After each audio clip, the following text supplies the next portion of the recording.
Ah, attends, faut que je mette la petite blouse.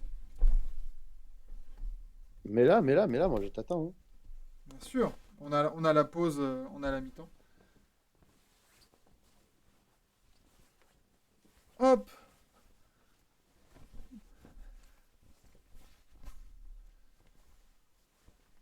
Bonjour monsieur Enzo. Qui est-ce qu'on a en salle d'attente cette semaine? Alors, monsieur Docteur Viril, nous avons les Warriors en salle d'attente aujourd'hui. Ma foi, un joli patient. Un joli patient qui a été pendant très longtemps en bonne santé, mais Mhm. qui arrive assez mal en point aujourd'hui. Ok. Alors, du coup, comme je l'ai mis sur le tweet d'annonce, c'est quels sont les diagnostics? Quel est le diagnostic vraiment de cette équipe des Warriors? Parce que, bien évidemment, si on fait un docteur Tibier, c'est que le patient va mal. Effectivement. Euh, on va chez le médecin quand on est malade, mais du coup, les champions en titre ne font pas forcément la saison qu'on espérait. Et ce, bah, pour plusieurs raisons, je pense. Mathéo qui nous dit un état critique. Non, quand même pas critique, quand même pas Pas critique. critique, inquiétant peut-être. Le pronostic vital n'est pas engagé. Exactement, très bien, très bien. Il est grièvement blessé, mais le pronostic vital n'est pas engagé. Parce que du coup, alors, avec la défaite d'hier, et même la double défaite hein, entre Memphis et Atlanta, les Warriors se retrouvent à la septième place de l'Ouest, avec un bilan tout juste à l'équilibre, 36 victoires, 36 défaites. Euh, Ça fait le yo-yo cette saison. Quel est le diagnostic vraiment Enfin, quelles sont les raisons pour toi de cette saison en deçà des expériences Enfin, des espérances, pardon. Alors, moi j'en ai plusieurs. J'en ai Mhm. plusieurs. La première qui me paraît évidente, c'est le fait que tu n'aies pas remplacé des pièces qui étaient assez essentielles à ta réussite de l'année dernière. Et je vois notamment trois absents. Le premier, Gary Payton 2, qui est revenu certes à la maison, mais qui n'est toujours pas apte à jouer, qui n'a pas été remplacé. Mhm. Le deuxième, Otto Porter Jr., qui lui aussi n'a pas été remplacé.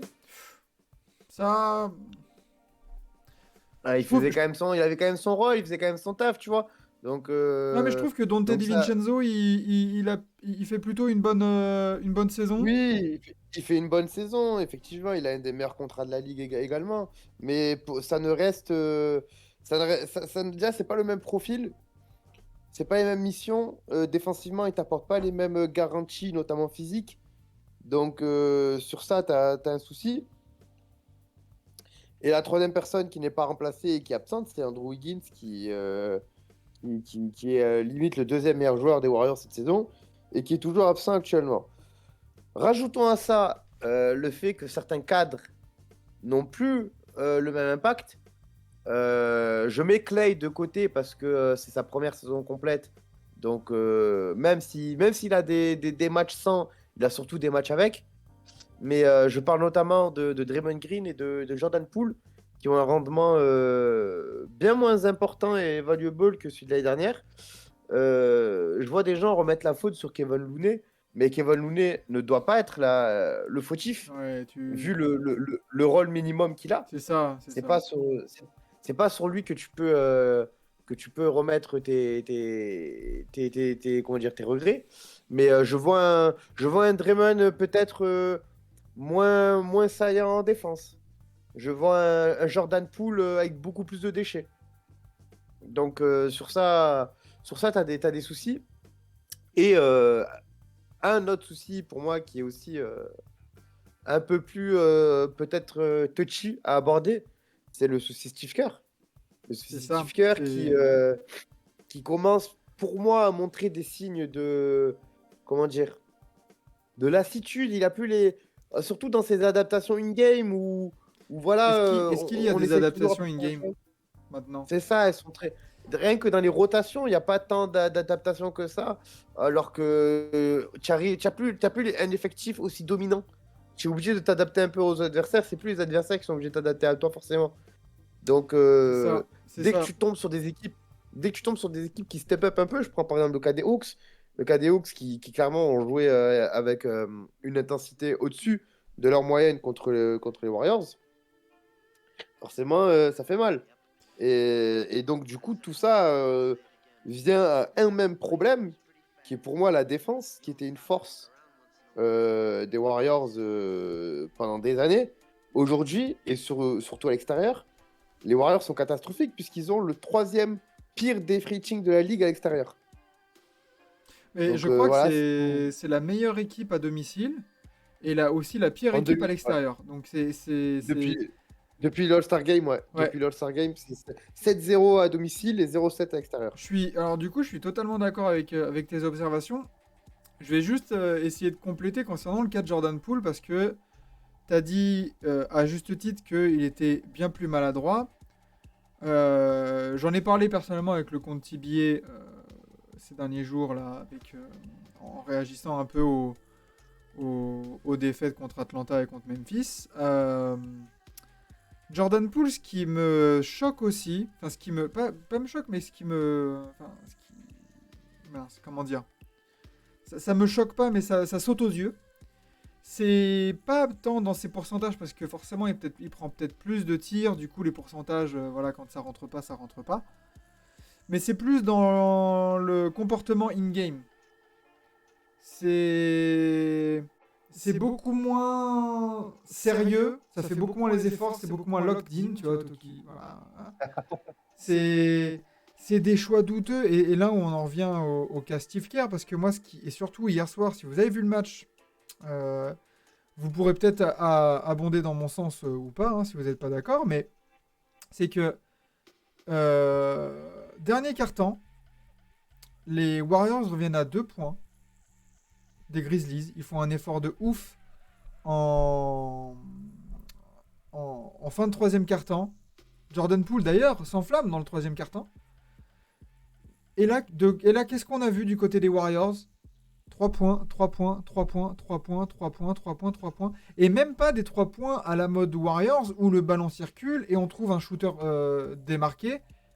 Et oh là là, bah tant pis, ça rentre pas. Mais c'est pas grave parce qu'il était démarqué, c'est un bon shoot. C'était des shoots euh, arrêtés, là, comme ça, forcés. Euh, il y a des shoots en plus en début d'horloge, des grosses bricasses en plus, et c'est là où j'en viens à Steve Kerr parce que c'est là où tu dois pouvoir aussi t'ajuster in-game. Et quand tu prends ton temps mort, que tu as déjà loupé 4-3 points de suite, tu dis, hey, les gars, c'est bon, on va attaquons la peinture. Attaquons la peinture, attaquons la peinture, attaquons la peinture. Et on n'a pas vu ça. Mais Et quand les Warriors ont arrosé à 3 points, les Grizzlies, eux, ils ont bien joué offensivement. Ça a un peu alterné 3 points, pénétration, etc. etc. Et finalement, bah, tu t'es retrouvé directement à plus 13. Et là, tu fais, ah, bah en fait, le match est fini. bah, en fait, il y a un souci, pour moi, il y a un souci de régularité dans le match. Parce que on voit bien que dans le quatrième quart, comme tu as dit, les Grizzlies ont monté d'intensité et les Warriors n'ont pas suivi. Et moi, il y a un truc qui me surprend, c'est que cependant, les Warriors ont la meilleure pace. C'est-à-dire, genre, sont les plus rapides, on va dire, dans le jeu de la NBA. Ce qui correspond notamment aux efforts faits par Kuminga, par Muji, par Poole, par tous ces jeunes-là qui, eux, pour le coup, apportent énormément de rapidité. Mais alors, j'ai l'impression que mentalement, ils ont plus cette chose qui te permet de faire des comebacks, malgré l'adversité, te dépasser. Euh, En fait, moi, je me demande juste si on n'arrive pas sur une fin de cycle et une fin d'envie pour des cadres des Warriors, comme Curry, Clay et Dre, comme Steve Kerr aussi, du coup, où tu as un besoin de renouveau. Encore, franchement, Steph Curry, j'ai rien à lui C'est dire. sa saison. Hein.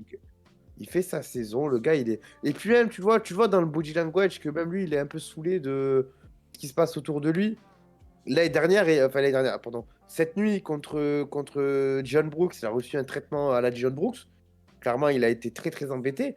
Et du coup, c'était à ses collègues de step up et de C'est lui ça. dire, mec, on est là aussi pour toi.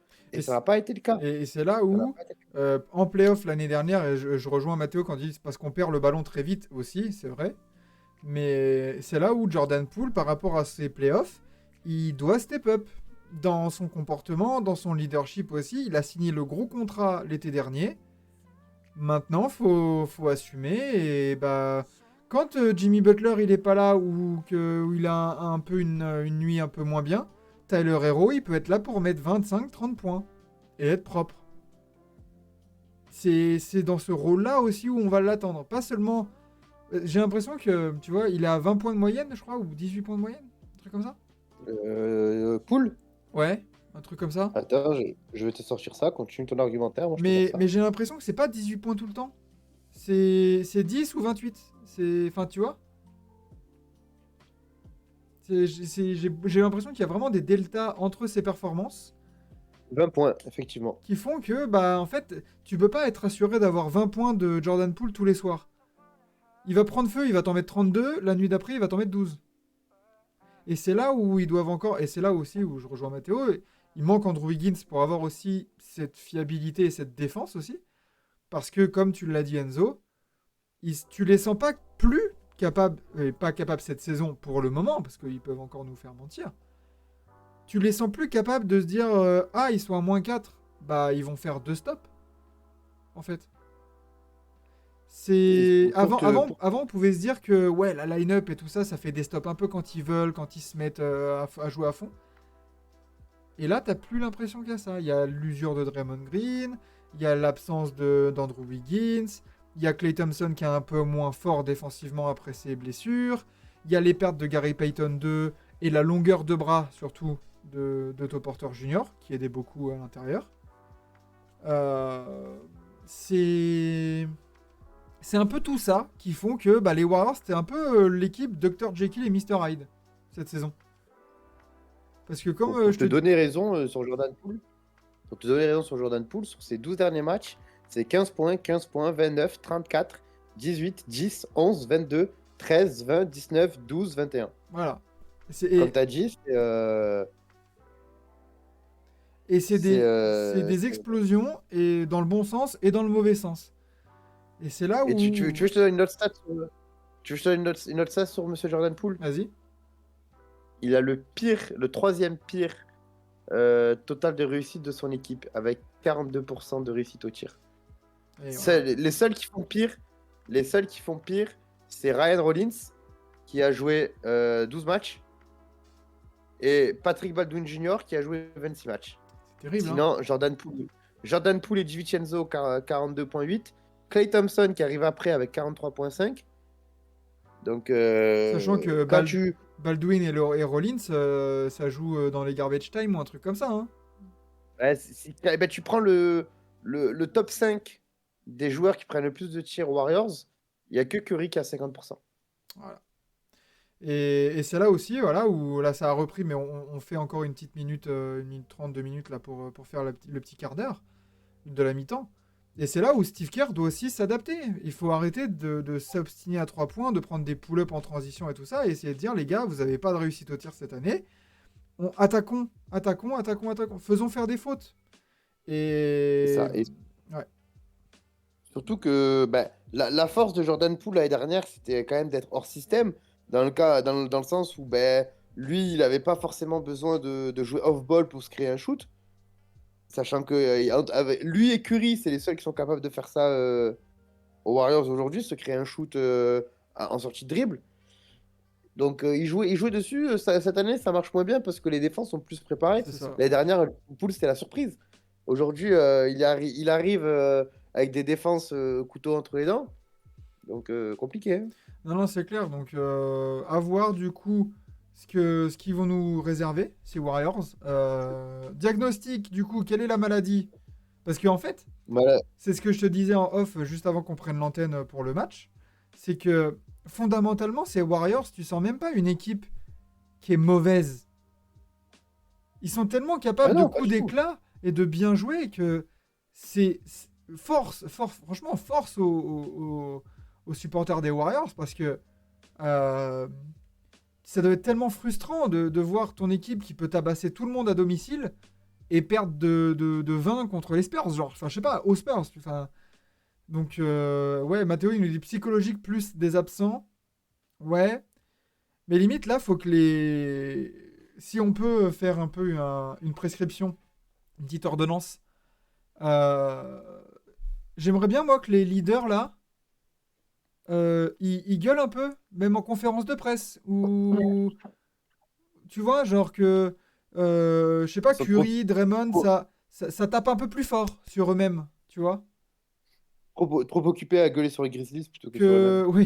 Que, oui, que Steve Kerr, tu vois, genre quand ça va pas hier, bah, pète ta planche. Vas-y, tu vois. Tu vois, ce genre de coup de sang un peu qui te donne un coup de fouet. Et puis Jordan Poole, va falloir, mon pote, que tu trouves un peu plus de régularité, hein.